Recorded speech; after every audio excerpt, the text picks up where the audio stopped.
This is our second video on section 5.2. The first video covered up to the formulas for sigma that we are going to need to work out our problems involving the definite integral. And here in this video, we'll pick up from there and we'll move into some of the how do I do this problem type exercises. And then we'll talk about the midpoint rule and then the properties of the definite integral.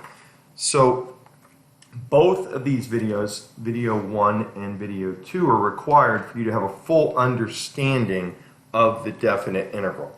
So we left off with our journey through the sigma notation and a discussion of how sigma notation works. We're going to pick up here with just an example. All right, we'll do an example. We'll take a problem such as, say, f of x equals x cubed plus 2x, and we'll work on the interval from 0 to 2.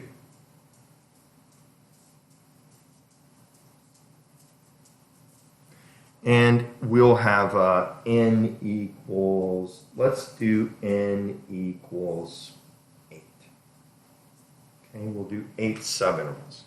So this problem is going to look very similar to the problems we did back in section 5.1. We're going to work with 8 subintervals. We have the graph of x cubed plus 2x. We're not actually going to graph x cubed plus 2x in the sense that we're going to draw a formal picture or a formal sketch of the graph. We're just going to focus on what is the partitioning of the x-axis going to look like and how would one partition the x-axis to make this problem work. So I'm going to show you what I feel are the most efficient steps necessary to solve a problem such as this. So what would the problem say? It would say evaluate the Riemann sum.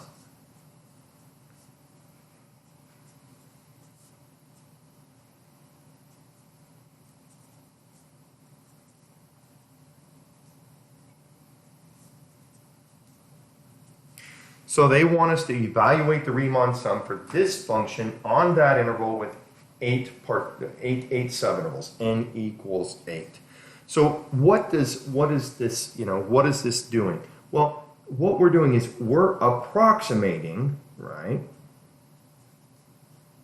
We're approximating this integral. Now we're not finding this definite integral here. We're taking the integral from 0 to 2 of x cubed plus 2x dx. Now, the answer to this integral here is what happens if we have n rectangles and we let n go to infinity. We're definitely not doing that. We're approximating this integral. That's what we're doing because we're only taking 8 rectangles, all right, 8 subintervals. So where do we go? How do we start? What's the most efficient way to work a problem like this? Well, we know that we're going to need to find delta x. Right? We got to find the width of our subintervals, and so delta x is going to be, we know the formula for that is b minus a over n. So in this problem, that's going to be 2 minus 0 over 8, or 1 over 4 when we simplify. So we're going to have a width of 1/4 for each of our intervals. Now, remember from the previous video, our book focuses on right-hand endpoints, right? Our focus is right-hand endpoints. So I'm going to suggest that we solve these problems not by drawing a graph of x cubed plus 2x and actually putting the 8 rectangles down. I don't think that's absolutely necessary. I think we all need to have a mental image of what this graph looks like. We know when we put in 0, right? When we put in 0, we get 0 cubed plus 0, we get 0. So this function starts at the origin. And when we put in 2, we get 8 plus 4, we get 12. And our function's increasing on 0 to 2. The real important aspect of this problem is for us to very, very carefully draw our interval, put our appropriate number of subintervals on our sketch. We're going to have 8 of those. So we'll bisect 0 to 1, and then we'll bisect, so we'll bisect 0 to 1, we'll bisect 1 to 2, and that gives us 4 subintervals, and then we'll bisect each of these to get our 8 subintervals. So this is going to be 1/2, this is going to be 3 halves, okay? So this is how I like to have my students approach problems of this nature. So we're going to work on right-hand endpoints. Right-hand endpoints. That means we're in this interval, our first endpoint is going to be here. In this interval, our endpoint is going to be here, and etc. as we pass through there. Now, I mentioned in the first video, and I'll reiterate in this video, one of the most important preliminary steps, because we're going to be focusing on a pattern. When we start to do the problem over here, there's going to be a pattern. We're going to want to see the pattern. We're going to want to recognize the pattern. So in order for us to see and recognize the pattern, a common denominator makes that so much more, that pattern so much more evident. So if we're going to rewrite this, this is going to be 1/4, of course. This is going to be 3/4.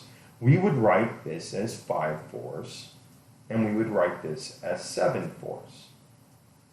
Now, we don't have a common denominator at this point, right? We have our half and our 3 halves here, but these are expressed in terms of force.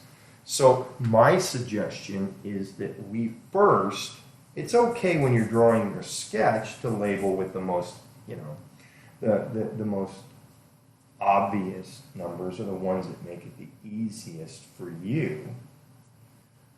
But I like my students to, at this point, to go back and to put in common denominators. All right? Put in common denominators, because that's going to make the pattern evident to us as we start to work through this problem. Now, where are we going to go from here? How are we going to approach this problem? Well, we know what we're supposed to do. We're supposed to find the Riemann sum. We know what we're going to do. We are going to find the sum I equals 1 to 8, right? And what are we going to use here? We're going to use x sub I cubed plus 2 times x sub I. Now, there's a couple of ways we can approach this. We can just brute force this. We can just say, oh, I'm just going to plug in a 4th, and then I'm going to plug in 2/4 and 3/4 and 4/4, etc., all the way to the end. If we do that, right, that will work. But it's not very elegant, and it doesn't bring into play any of the things that we just learned about sigma notation. So I like this approach better. I like us to use what we know about our sigma notation. This is x sub I cubed, right? This is the sum of some x sub I cubed plus 2x sub I. So we can express that as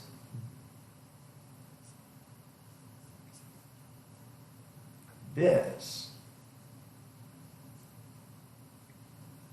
right? And now that's just embarrassing. What's happened here, in case you haven't noticed, and I'm sure you have, is I've completely left out the delta x. So let's get the delta x back into the problem. There we go. This is the Riemann sum that we're supposed to find. We can express it like this, which means we can rewrite this, right? We can rewrite this now. If we rewrite this, this is the sum, I equals 1 to 8, of x sub I cubed times delta x, plus 2 times the sum I equals 1 to 8 of x sub I delta x. Okay. So from here, we can now use our formulas that we were given in the previous video, and we can rewrite this. We know here we are adding up 1 to 8. So this piece, right, this piece here, really looks like delta x, which is a constant, right? Delta x is 1/4, so we could put that in front. So this really looks like 1/4 times, and then I starts at 1, right? I starts at 1. So what's my x sub I? What's my first x sub I? My first x sub I, we're using right-hand endpoints. My first x sub I is 1/4. So I'm going to have 1/4 cubed. My I then switches to 2. This is x sub 2. And maybe it would help if we wrote these underneath here. Remember now, this is x sub 1, this is x sub 2, this is x sub 3, x sub 4, this is x sub 5, x sub 6, x sub 7, and x sub 8. And of course, this is x sub 0. So, our x sub 1 is 1/4. So we have 1/4 cubed. My delta x is out in front. Plus, we're going to have 2/4 cubed, right? Plus 3/4 cubed. Plus all the way to 8/4 cubed.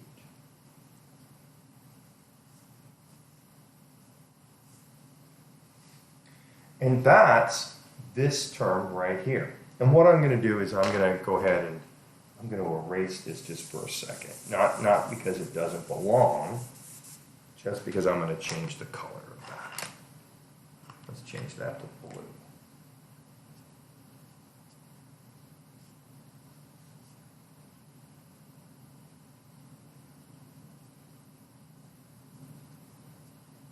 And we'll write that phrase after this, but we'll write it in blue so we can see what we have here.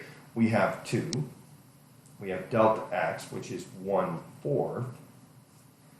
And then we have x sub I, starting with I is 1.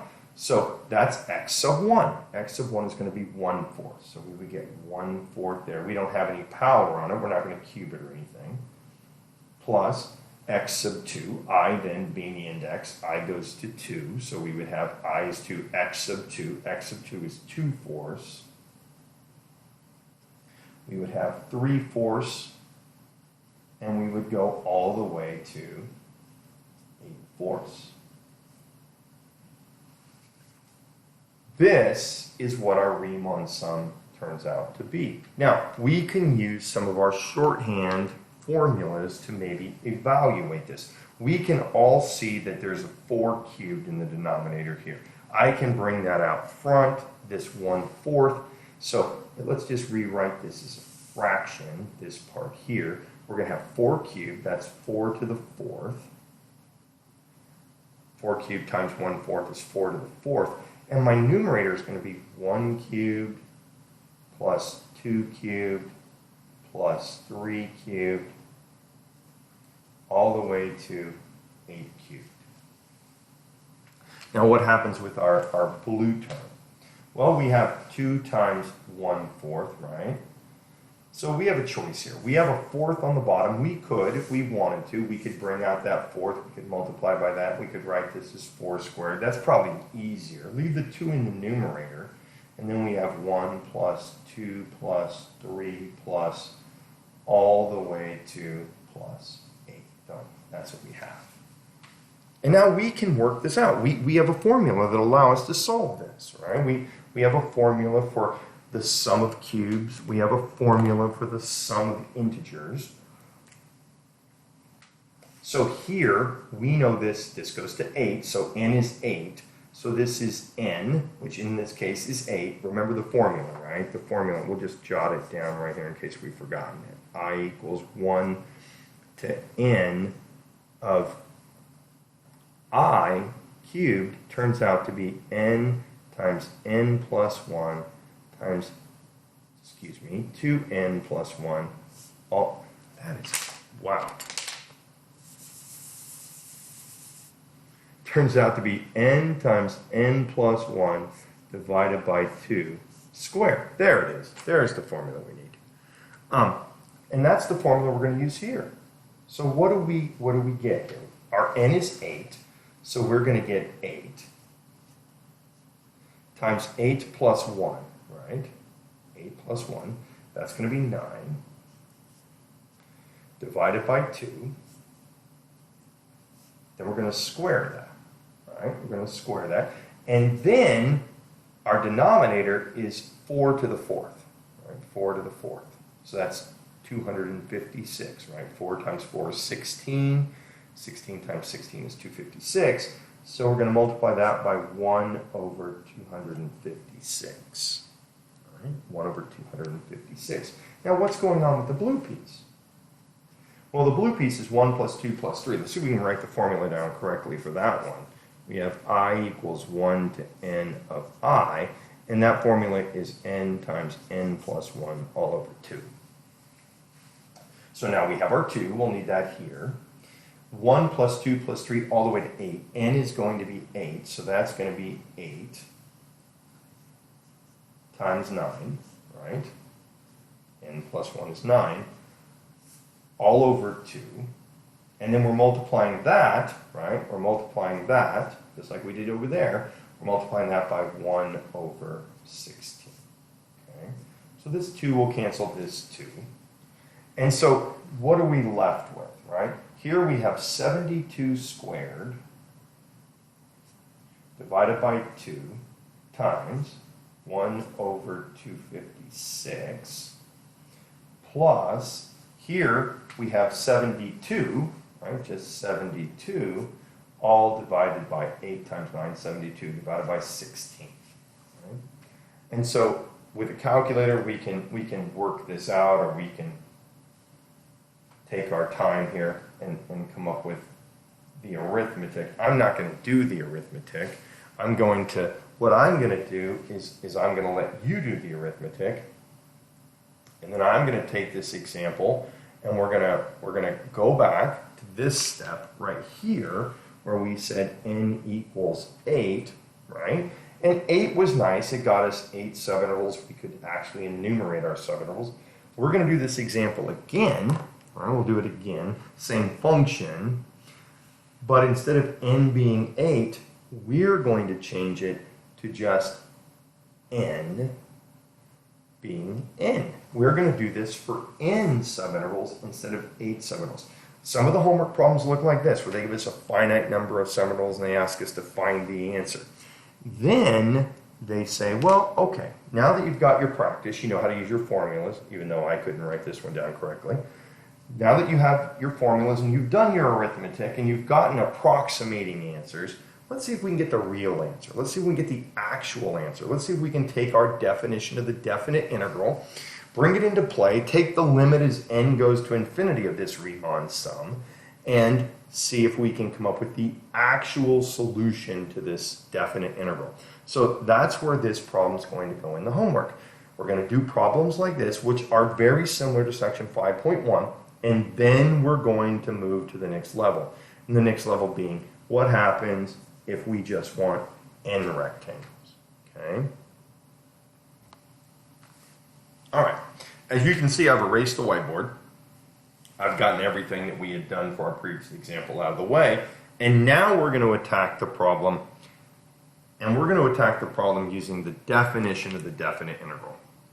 We are going to actually compute this, the integral from 0 to 2 of x cubed plus 2x dx. And by our definition, we know this is equal to the limit as n approaches infinity of the sum I equals 1 to n of x sub I cubed plus 2x sub I delta x. So we're going to evaluate this integral using the definition of the definite integral. Now we're going to begin this process exactly like we began the previous problem with 8 subintervals. We're going to begin this process by partitioning our interval 0 to 2 into the appropriate number of subintervals. So we're going to begin, right? We're going to begin exactly where we began the last time. We're going to want to find delta x. Remember, that's b minus a over n.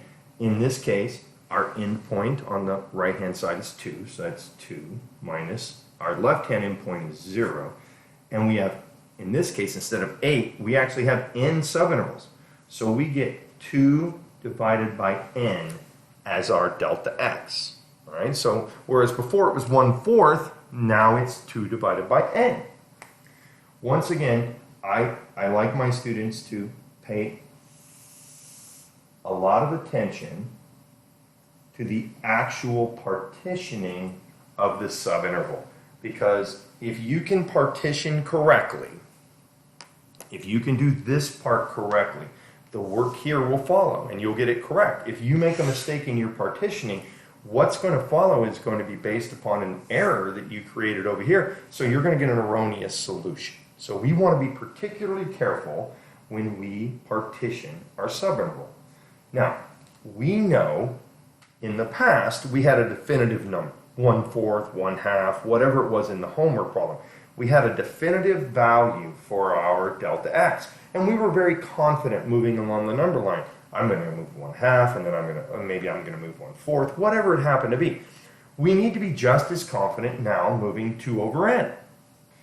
So we're going to make a few partitions on the right-hand side, okay? And we're going to ask ourselves a very simple question. Now, in this case, we're starting at 0. We're moving to the right. From 0, we're moving to the right 2 over n. And that can be a bit daunting for some students. So what I like to tell my students is, well, if you were moving from 0 to the right, and your delta x was 1, just plug a number in. Forget this for a second. Let's take this out of the equation. Let's just do 1. If I was moving to the right 1, I would say, well, I'm at 0, I moved 1, I'm at 1. I move again, I'm at 2. I move again, I'm at 3, etc. Now, where would we go if we were using 2 over n, right? What difference does that bring to our journey here? None. We're going to do exactly the same thing. We're going to start at 0, and we're going to ask ourselves, if I move this far 2 over n, where am I, right? Where am I going to be? What is this number going to be? Now remember, this is x sub 1 that we're finding right now, and then the next number is x sub 2, and then the next number is x sub 3. These are the numbers we're going to find, because this number right here is x sub 0. So where am I going to be if I move 2 over n from 0 to the right? Well, if I start at 0 and I move 2 over n to the right, I'm going to be exactly where you think you're going to be. You're going to be at 0, you add 2 over n, this is going to be 2 over n. Okay. But now we have to move again. Right? We have to move again. I'm at 2 over n. I've moved once. I was at 0. I moved 1, 2 over n. I'm at 2 over n. Now the question becomes, where are we here? Right? Where are we here? Well, we've moved 1, 2 over n, and I know most of you are very confident at adding 2 over n and 2 over n. They have a common denominator. You want to write this as 4 over n. And I'm going to tell you right now, that's correct, but it's not the best way to express this. Because we are going to want to recognize the pattern, because the pattern is going to be the key for us getting the problem correct. We don't want to say I went from 2 over n, I added 2 over n, I'm at 4 over n. We want to say I'm at 2 over n's. All right, that's going to be important to us as we move through this problem. That pattern that we're going to establish by counting the 2 over n's instead of just combining the 2 over n's is going to be significantly important. Where are we here? Well, here we're at 1, 2 over n. We moved 1 here. Then we moved 2. Now we've moved 3. So this is 3, 2 over n. So I ask my students to write down the first three x sub i's. Write down the first three. Usually in the first three, you're going to establish a pattern. Hopefully from here, we can see, okay, first I went 2 over n, which turns out, you're correct, turns out to be 1, 2 over n. So I went 1, 2 over n, and then I landed at 2, 2 over n's, and then I landed at 3, 2 over n's. And usually if we write the first three terms, that's sufficient for us to recognize the pattern. We can see the pattern that's been established. In fact, we can go back to here and we can ask ourselves, does this fit the pattern? Can I use the pattern? This is x sub 1 and I have a 1, 2 over n. This is x sub 2 and I have a 2, 2 over n. This is x sub 3 and I have a 3, 2 over n. Now it's not always going to work out that nicely, but sooner or later you're going to be able to see a pattern if you write down the first three. If that pattern is correct, then this is an x sub 0. So this should be 0, 2 over n. And in fact, 0 times 2 over n is indeed 0, so our pattern works. So I like my students to write down the first three so they can get a pattern. Now, the problem says we need the ith right-hand endpoint, right? We need x sub I. So we have a pattern. X sub 1 gave me 1, 2 over n. X sub 2 gave me 2, 2 over n's. X sub 3 gave me 3, 2 over n's. So out here somewhere, I don't know where it's going to be. It's not going to be the next one. The next one is x sub 4. But out here someplace is going to be x sub I. So by using the first three, checking on the right-hand end, sorry, the left-hand endpoint, I've come up with my pattern. I think I know my pattern. I think this is going to be I times 2 over n. So that's the significance of doing the first three. I recognize the pattern. I check to see if the pattern works on this endpoint, which it did. I use the pattern here. Now that's not enough. That's where most students want to stop. We want to stop there. I've got it. I know who x sub I is. I'm going to go do this part of the problem over here. I would suggest that you add one more preliminary step before you jump into the problem. And that preliminary step is, let's take your general statement for x sub I, which you have right here. Now remember, this is 2. 2 is x sub n. Right? That's our right-hand endpoint. This stops at x sub n. This is x sub 1, x sub 2, x sub 3, x sub I. We go in subintervals, so our right-hand endpoint is going to be x sub n. Well, let's check. Let's check and see if this works. Does this formula work? Well, at x sub n, my subscript is n. At x sub I, my subscript is I. So if I use my formula here on x sub n, it would give me n times 2 over n, and clearly n times 2 over n equals 2, and that is what I'm supposed to be getting for my x sub n. So we will be much more likely to do the rest of the problem correctly over here if we throw in this little check. It takes almost no time, and it will confirm whether our x sub I is correctly expressed. Because if our x sub I is not correctly expressed, there's no reason to go plug it into our definition of the definite integral and use it to solve an entire problem. So I would strongly suggest that you do this check. So again, where do we begin? Let's just go back to the beginning. I know you can rewind the video, but let's just rewind here ourselves. We begin by finding delta x. We draw our interval. It's in blue. It goes from 0 to 2. We then partition the interval carefully. How do we partition the interval? Well, in the beginning, we just write down x sub 1, x sub 2, x sub 3. That's what we do. Don't worry about x sub I. We'll do that later. We write x sub 1, x sub 2, x sub 3. And we start with this number, which was 0 in our case. We moved 2 over n, and we asked ourselves, where are we? Then we moved another 2 over n, and another 2 over n. And we established a pattern. The first three are here solely to establish the pattern. We don't want to jump here until we've gotten the opportunity to establish the pattern. We quickly checked to see if our pattern works on the left-hand endpoint, and it did. We were very confident at this point that our supposition for x of I was obtainable. We think we can find it now, and we wrote it down. But we were not 100% confident. We were not that cocky. We went ahead and checked over here to see if it was correct. It checked when I plugged it in my hypothesized value of x of I. When I plugged it in for x of n, I did indeed get my right-hand endpoint.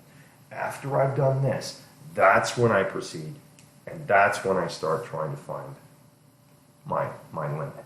So where are we going to go from here? We're going to substitute x of I, which is right here. We're going to substitute x of I into this limit. Now, it's going to look less enjoyable than, maybe some of your fourth grade arithmetic problems. But I don't think it's going to be any more difficult than some of your fourth grade arithmetic problems. It's just going to take a little bit more time. You're going to have to be patient. The difficulty here is not in the actual arithmetic. The difficulty here is in the appearance of the problem. So we'll just write the limit down, and we're going to substitute in this. So what would that look like? It would look like this. The limit as n goes to infinity, the sum I equals 1 to n, and now into this we're going to put our x of I. So our x of I is I times 2 over n. So we're going to get in here 2i over n, and we're going to cube that, right? 2i over n, and we're going to cube it, plus 2 times 2i over n. So we have plugged our x of I in to our function. Now we have to multiply by delta x. Delta x is 2 over n. Okay?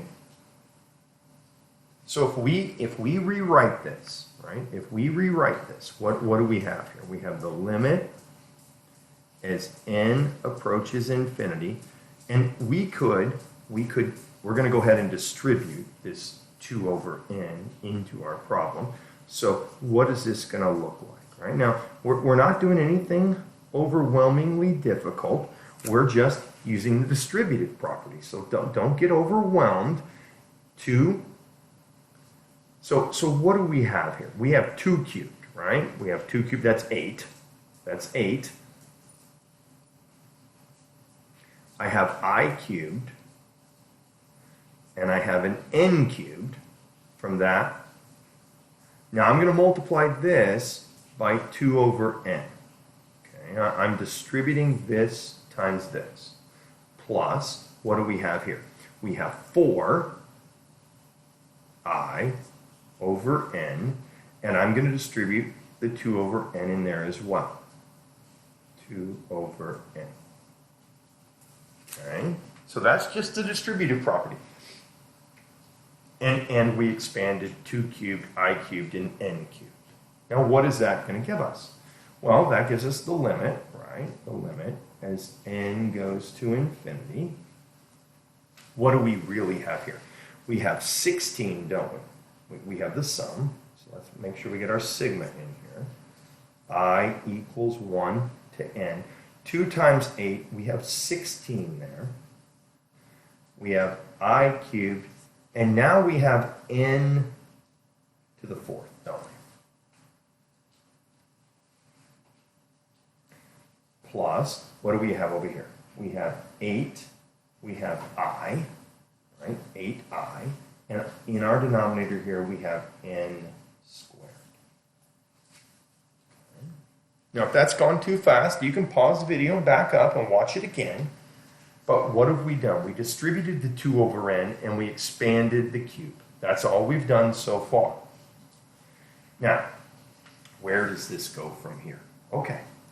I like to, personally, I got the limit is n goes to infinity. I'm going to rewrite this. Right now we have the sum of one term plus another term. I'm going to write that as two sums. I'm going to use my formula, my property of summations, and I'm going to rewrite this. So I'm going to put another bracket in here, just a new bracket. There we go. And I'm going to rewrite this as the sum I equals 1 to n of 16I cubed over n to the 4th plus, and I'm going to write this as its own sum. You don't have to do this step. I just find this step to be, I like to simplify this into multiple sums so I'm not using too many formulas at the same time. So I have 8I, and here we have n squared. Okay? So all we've done there is rewrite it as two sums. But we have, if we pick it up back to over here on the left, we have the limit as n approaches infinity. Here's our bracket. What can we do with this first sum right here? Let's just take a look at this. Let's take a look at this right here. 16 is a constant. So 16 can be factored out. Now, n is also a constant. I realize n is a variable in the entire problem. N is a variable because it says right here, let n approach infinity. N is growing without bounds. But n is a variable in the context of the limit. N is not a variable in the context of the sigma notation. The sigma notation has an index of I. I is the variable with the sigma notation, not n. N is a variable with the limit, but we're working inside the brackets. We've got the limit written down. We're working independently of the limit. So n is also a constant. Meaning what? Meaning I can rewrite this as 16 over n to the 4th times the sum I equals 1 to n of I cubed. And yeah, you're right. We know what that is, right? We have a formula for that. Now, by exactly the same argument, 8 and n squared are constants in terms of this sigma notation. So we can write this as plus 8 over n squared sigma I equals 1 to n of I. This is why I like to break it into two separate sigma signs, because now I see the sum of I cubed. I know what that is. That's n times n plus 1 over 2 squared. I see the sum of I. I know what that is. That's n times n plus 1 over 2. So I can now rewrite this as the limit as n approaches infinity. This is 16 over n to the 4th. We know what this is. We have an expression for that. It's in the previous video. It's from our pre-calculus class. We know that is equal to n times n plus 1 all over 2 squared. The next term is 8 over n squared. And we have the sum sigma equals 1 to n of I. We know, again, we know what this is. From our pre-calc or from our previous video, we know that is n times n plus 1 all over 2. And we've eliminated the sigma signs. And we have a relatively simple limit in front of us. Because if you take a look, you're taking the limit as n goes to infinity. These are rational functions, right? These are both rational functions. What do I mean by that? I mean, there's going to be, what's the power of n in the numerator up here, right? Well, you have n times, if we were to multiply this out, right? If you were to multiply this out, just this term right here, this would be n squared plus n, wouldn't it? Isn't that what this is right here? And then you're going to square this. You're going to have an n to the fourth as your leading term in your numerator. You already have an n to the fourth in the bottom. And you know a rule. You know a limit rule that makes these kind of limits very, very, very, very easy to evaluate. If your degree of the numerator is equal to the degree of the denominator, which it is, if the degree of the numerator is equal to the degree of the denominator, n to the fourth, right? Because remember, we're squaring this n squared, right? This is going to get squared. We're squaring this n squared. That means your answer is the ratio of the leading coefficients. The leading coefficients, this is going to be a 16n to the fourth. When we get all done, it's going to be 16n to the fourth plus, and there's going to be other terms. But we don't care about the other terms. The limit laws tell us we don't care. We take the ratio of the leading coefficients. So that's 16n to the fourth, so that's going to give me a 16 when I take the limit. Now down below, we have 2 squared. Don't be too quick to forget that that's 2 squared. That's going to be a 4. What's happening over here? Well, over here you have n times n. This, just as this was, this is going to be n squared plus n. You have an n squared down here. Your leading terms have the same exponent again. So you're going to get the ratio of the coefficients here. You're going to have 2n squared on the bottom, 8n squared on the top. You're going to get 8 divided by 2 here. So our final answer is going to be 4 plus 4, or 8. 8. That's our final answer. So if we were to calculate this definite integral, without limiting the number of subpartitions, the number of subintervals, pardon me, if we were to let the number of subintervals grow without bound, we would get the exact area under this curve, and we've decided the exact area under this curve is 8. It's 8. Now, I don't want to let the cat out of the bag and wreck the rest of section 5.2 for you and make you feel like it's not necessary. Because it is very necessary. We need to do this so we understand that a definite integral is a limit, and it is a sum, and it is a sum of a lot of rectangles. But we're in section 5.3, right? In section 5.3, we're going to learn a little more efficient way of doing this. If in section 5.3 somebody gave you this problem and asked you to solve it. Section 5.3, not section 5.2. We're going to do this for our homework now. But just like with the derivative, there was a long way and a short way. Well, there's a shorter way to integrate. Integration, as we began to notice, right, back in section 4.8 when we met the antiderivative, we said, maybe integration has something to do with differentiation. And they're related, and we're going to get to that in the next section. What happens if I take the antiderivative of x cubed?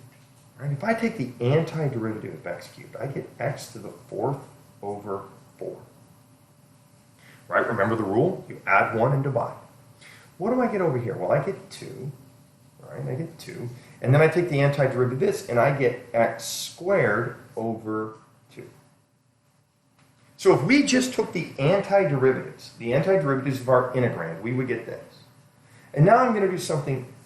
I'm going to put an x equals 0 here, and I'm going to put an x equals 2 here. Now, you and I, right now, because we haven't studied section 5.3, we don't know where this comes from. But I'm just trying to lighten the mood, because a lot of times when we do problems like this, we get a bit overwhelmed. We start to think, oh my goodness, I've got to do this for every problem. Well, I'm going to show you right now the answer to that is no. What I'm using here, we're going to learn in section 5.3. And we're going to learn this. It's called the fundamental theorem of calculus. And what it says is, if you take the antiderivative of the integrand, which you did here, right? This cancels this. And then you plug in your right-hand endpoint. All right? We plug in our right-hand endpoint. 2 to the 4th is 16. Now we have a 4 here. We plug it in here. 2 to the 4. 2 squared, I'm sorry, that's going to be 4. All right, so we do that. We plug in our right-hand endpoint. And then we subtract what we get when we plug in our left-hand endpoint. Our left-hand endpoint is 0. That'd be 0 to the 4th. That's 0 over 4. And that would be plus 0 squared, so that's plus 0. And if we do the arithmetic here, you know what we get? We get 4 plus 4, we get 8. The red solution is how we are going to integrate in section 5.3. The black solution is how we're going to integrate in section 5.2. And I understand everybody wants to jump here instead of avoiding this. Everybody would like to avoid this. But we need to understand what the definite integral is. It's not just a symbolic manipulation exercise, which if we don't understand this part, that's what this red part becomes. We're just manipulating symbols. We don't understand the background of the why am I allowed to do this? So we're going to do this in 5.2, but do 5.2 with this in mind. There's a shorter way to do this. We're going to get to it in section 5.3, and everybody isn't going to be doing every integral for the rest of their calculus career like this. Okay? So where do we go from here? Well, we continue through section 5.2. There's still many things left in 5.2 for us to discuss. I referenced this in the first video when I told you section 5.2 is very rich in content, right? I think that's a nice way of saying that there's a lot of material in section 5.2.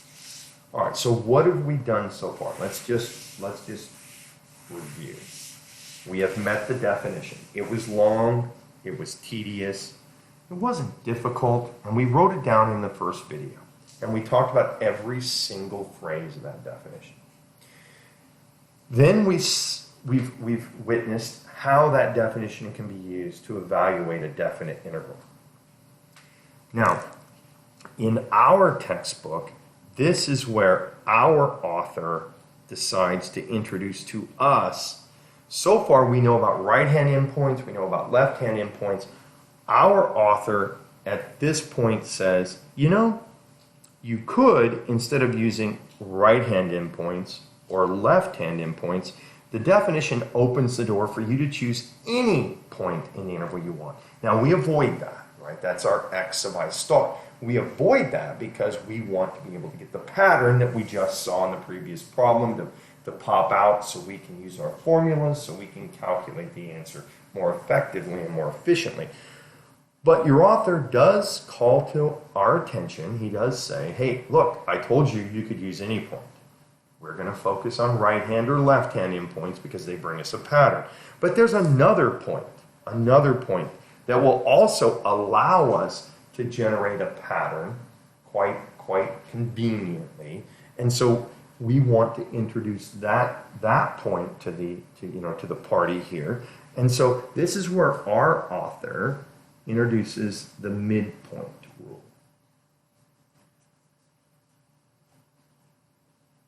So when you get to the homework in section 5.2, you could use the midpoint rule. Now, what does the midpoint rule look like? Well, the midpoint rule looks like this, right?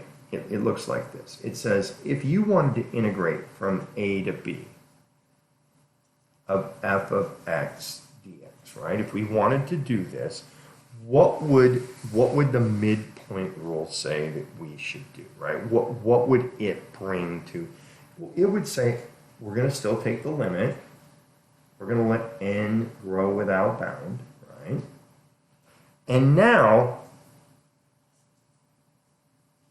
sigma is going to be I equals 1 to n, just like it was in the past, right?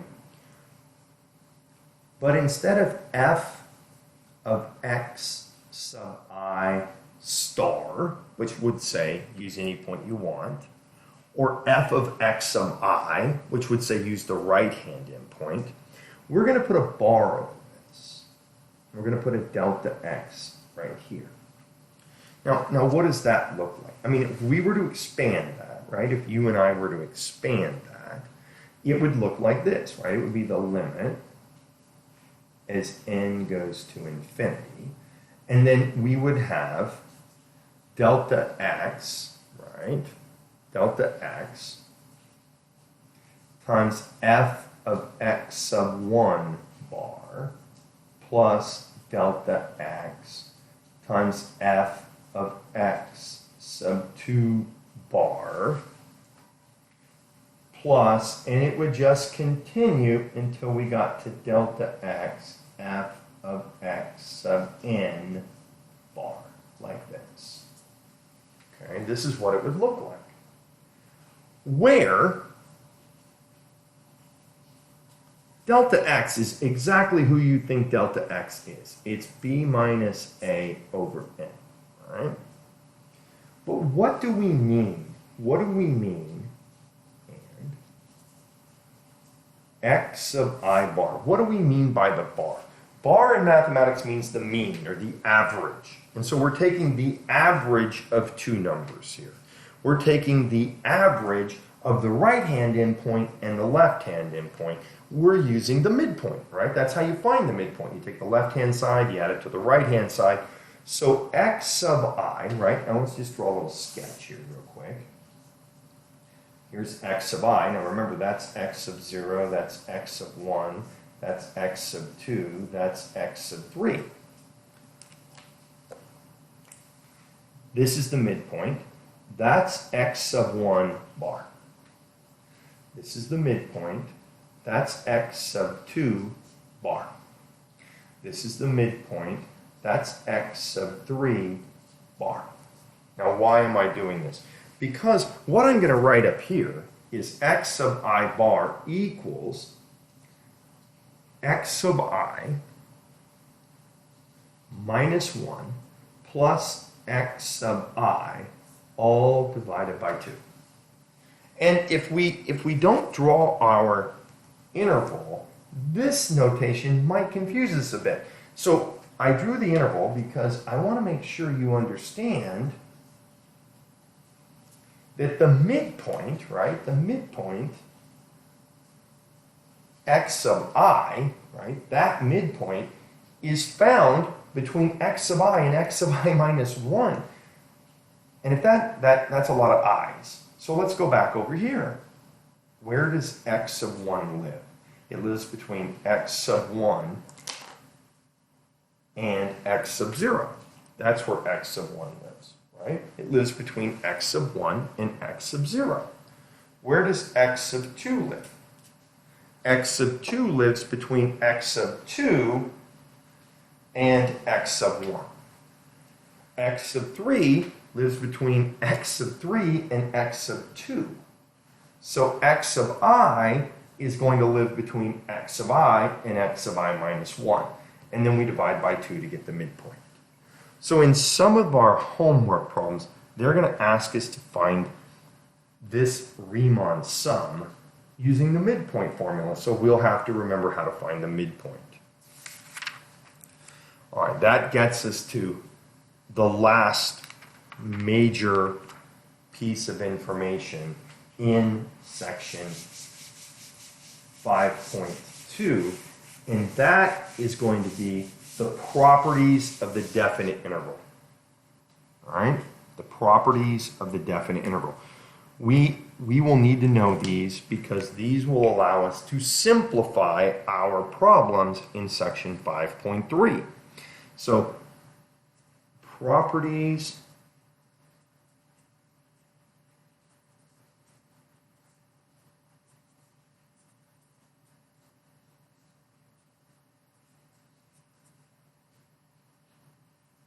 of a definite interval. All right. Now, what are these properties? Well, first, what happens if I integrate my lower bound is a and my upper bound is also a? And I get the integral of f of x dx. What happens if I have a function like, let's do an example. we'll draw just a simple function here, right? We'll draw y equals x squared, right? We got y equals x squared. Here's a right here. A is here. And I want to find the area under the curve, right? The area under the curve from A to A. From A to itself. Well, when I try to draw that interval, right, it's only 1 point wide. And when we try to calculate our delta x is our left-hand endpoint, A, minus our right-hand endpoint, A, over n, our delta x turns out to be 0. We have no width. So our property says if you integrate from a number to itself, a function, you're going to get 0. There's no area under that curve. This is only 1 point wide, right? And Euclid told us points have no width, right? Or we could think of it as vertical lines, and well, lines have no width. So that's our first property. Next, the next property is what happens and how does it compare if I have the integral from a to b, right? My lower bound is a, my upper bound is b. How does that compare to the integral when I flip the bounds? If I turn the bounds upside down, what happens? The answer here comes from our delta x formula again. If we find delta x over here, right? Delta x is our upper bound, b minus a over n. Over here, our delta x is our upper bound, a minus b over n. Well, what's the difference between these two? Right? This, if we substitute a number in here, we made this 2, we made this 5, this would be 5, this would be 2, right? Well, what would we get down here? We would get 5 minus 2 over n. So for our example, we would get 5 minus 2, we would get 3 over n. Over here, we would get 2 minus 5. Sorry. We would get negative 3 over n. That's what we would get there, right? Negative 3 over n. So the adjustment, right? The adjustment says, if you want to flip the bounds, you're more than allowed to flip the bounds. You can flip the bounds. You can integrate in any order you want. But if you flip the bounds, your integral from a to b and your integral from b to a aren't going to give you the same number. They're going to give you a number that is different by a minus sign. So when you flip the bounds of integration, you introduce a negative sign. That's what happens, and this is why. Now, our textbook from here starts enumerating the properties of the integral. I don't know why these two don't deserve a number, right? We'll put a star next to those. They're important. We need those. But from here, our author gives us, he starts enumerating. He says, well, property 1 is what happens if I integrate from a to b and I integrate a constant. Integrate a constant. Now, I like to illustrate these properties by drawing a sketch, so I'm going to draw a sketch of this to try to make some sense out of what the property says. What does our picture look like here? Well, our picture here, right, here's our axis, here's A, here's B, and we have a constant. We have a constant function. It just goes like this, right? That's a horizontal line. F of x equals c. Now remember, we're thinking of integrals as the area under the curve. Well, if we draw the area under the curve here, we get a shape we're very used to finding the area. It's a rectangle. We know what the area of this is. The area of this is height times width. The height is c. The width is b minus a, right? We know that from working on the number line. So if we're integrating from a to b, right, a constant, the answer then is the height times the width.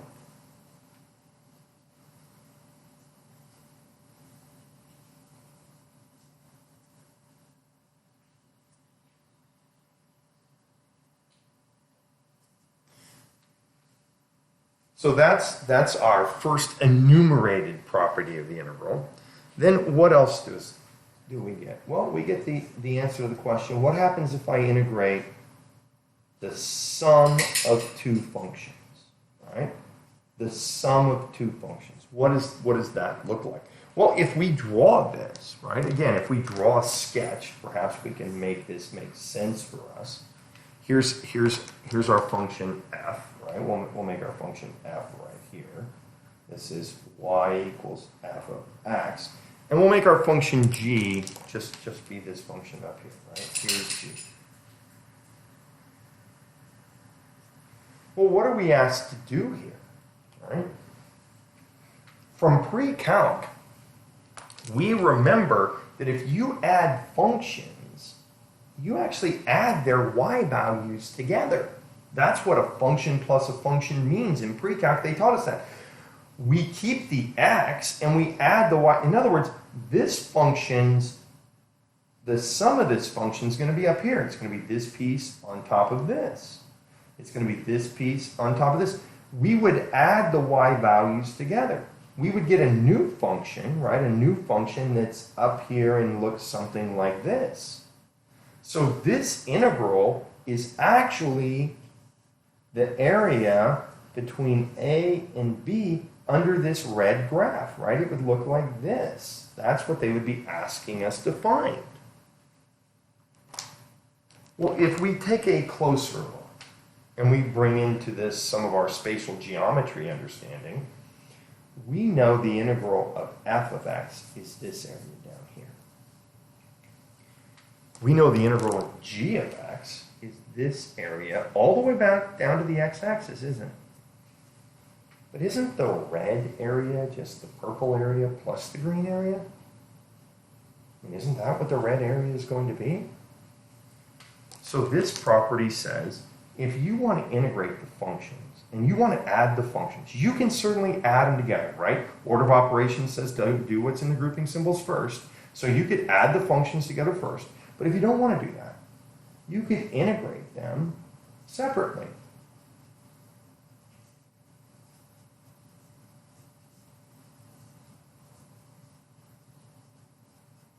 You could find the green area, right? That's f of x. You could find that area. You could find the purple area, and you could add them together when you're done. Or you could add the functions together first, get a new function, and find the area under that curve. Either way, it's going to work. Okay? It also works if you subtract. So the integral of a function plus a function is the integral of the first function plus the integral of the second.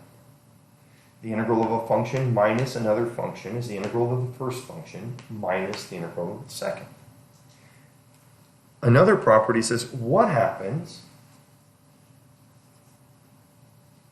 if I have a constant times a function?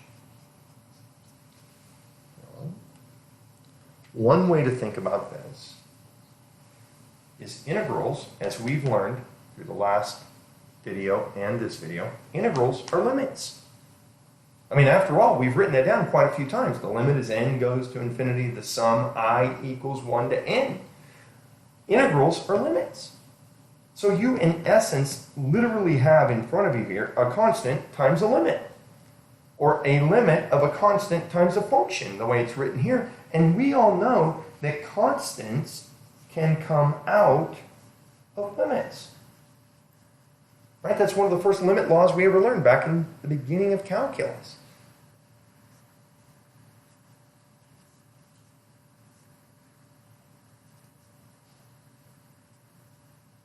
You can use the same exact approach, by the way, to make sense out of this rule up here.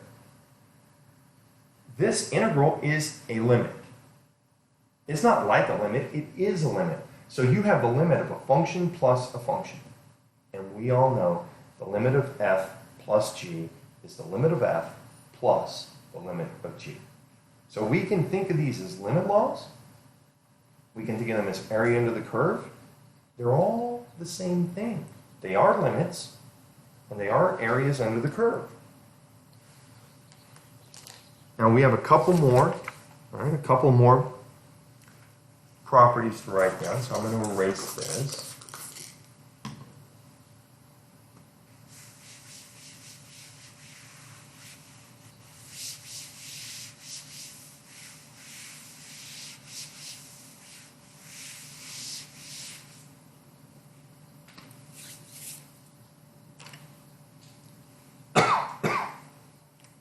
In our book, we're up to property 5 because I mixed property 4 in with property 2. The minus was a separate property, but I shoved it in there.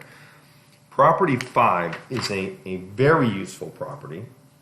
It says if you want to find the limit from A to C, I'm going to write it differently. Hang on a second.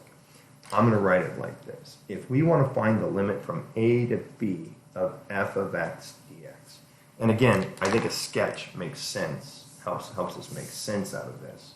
All right, here's our function. Here it is. Y equals f of x.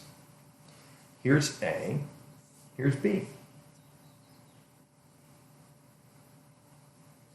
Now we know what our area is. Our area under the curve is this, right? That's what this represents. The integral from A to B of f of x dx represents the area under this curve. Well, what happens if we just pick some arbitrary number right here, C? Just some arbitrary number. Like that. Well, could I integrate from A not to B? Could I integrate from A to C of f of x dx? I mean, I could, right? I could do that integral. That would give me this area right here, wouldn't it? What would the integral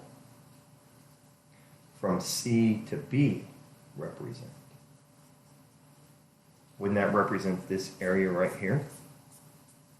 And if you add the purple area to the green area, you're going to get the red area. You're going to get the red area. Because there's no area represented by this, right? This vertical line has no area. We learned that in geometry. So this rule is very useful. This rule says if you have an integral that goes from A to B, you can split it up into 2 parts, or 3 parts, or 4 parts, or 8 parts, as many parts as you want. We only write the rule for 2 parts, but you could do it for as many parts as you want. You could write this as the integral from A to B, goes the whole way, but you could rewrite it from A to C plus C to B. And you're going to get exactly the same answer.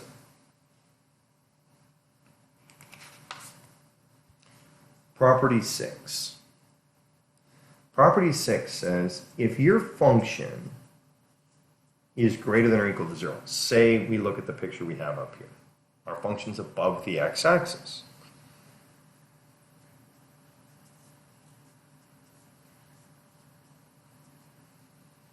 Then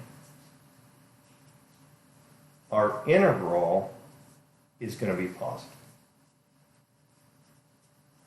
And what is that telling us? It's telling us if we're integrating a function that's above the x-axis, we're going to get a positive area. And we talked about that in the previous video. We talked about the area above the x-axis. We're going to call that positive. The area below the x-axis, we're not saying it's negative area, but we're going to put a minus sign in front of it.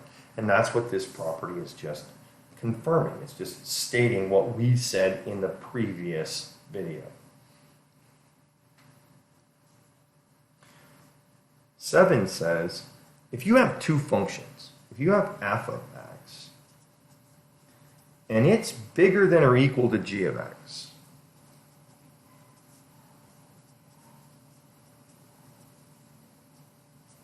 then the integral of f of x is going to be bigger than or equal to the integral of g of x. Now, this is another one of those properties that maybe a quick sketch is going to make, you know, these symbols, there are a lot of symbols here. So if we draw a quick sketch, maybe we can, we can clear this up. What do we have here? We have a function f of x, and it's bigger, right? F of x is up here. It's bigger than g of x. G of x is down here.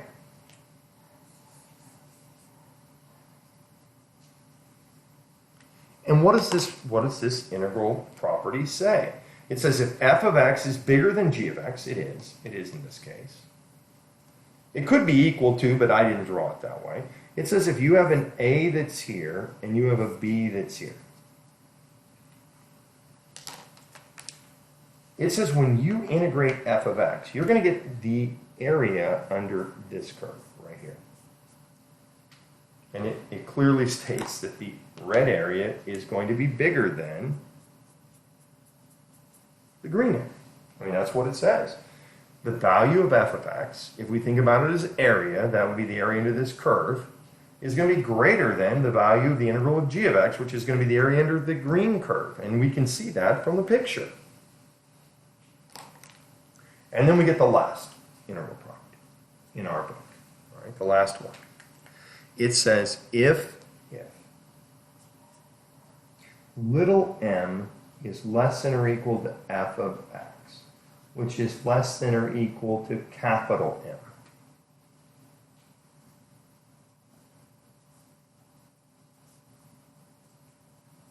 Everywhere from A to B, then. And then they write down just a long sentence. So let's just copy it down, and then I'll make it make sense.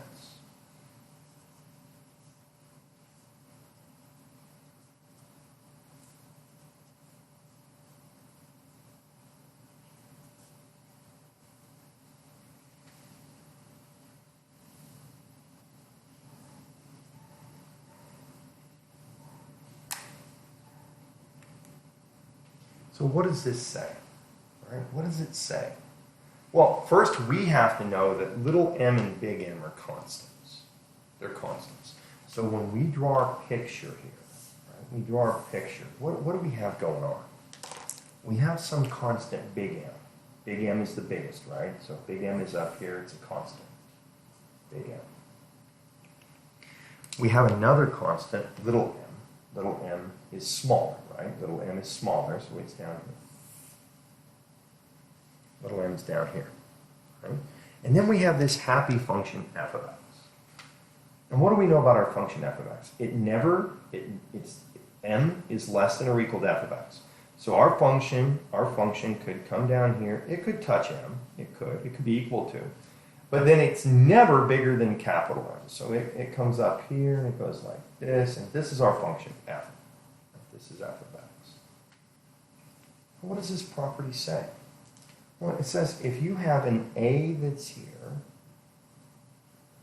and you have a b that's here, right? We're integrating from a to b. A is our lower bound, b is our upper bound. Well, if we take a quick look at this, what is this, right? Why does it look like m times b minus a? Because it's a rectangle, isn't it? This rectangle is m high, little m high, and it is b minus a wide. So the area of the green rectangle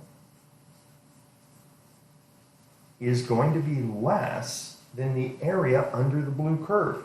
And why is that true? It's true because the blue curve is above it. The area under the blue curve is all of this, isn't it? So this property says that the area under the curve is going to be bigger than the area of the rectangle. So if our function is bigger than a constant function, the area under our function is going to be bigger than the area under the constant function. And the area under the constant function is just going to turn out to be a rectangle. So they wrote it as height times width. That's all they did. Over here, they did exactly the same thing, right? They did exactly the same thing over here. They said, okay, the area under the blue curve is going to be smaller than the area under the red rectangle. The area under the red rectangle is this.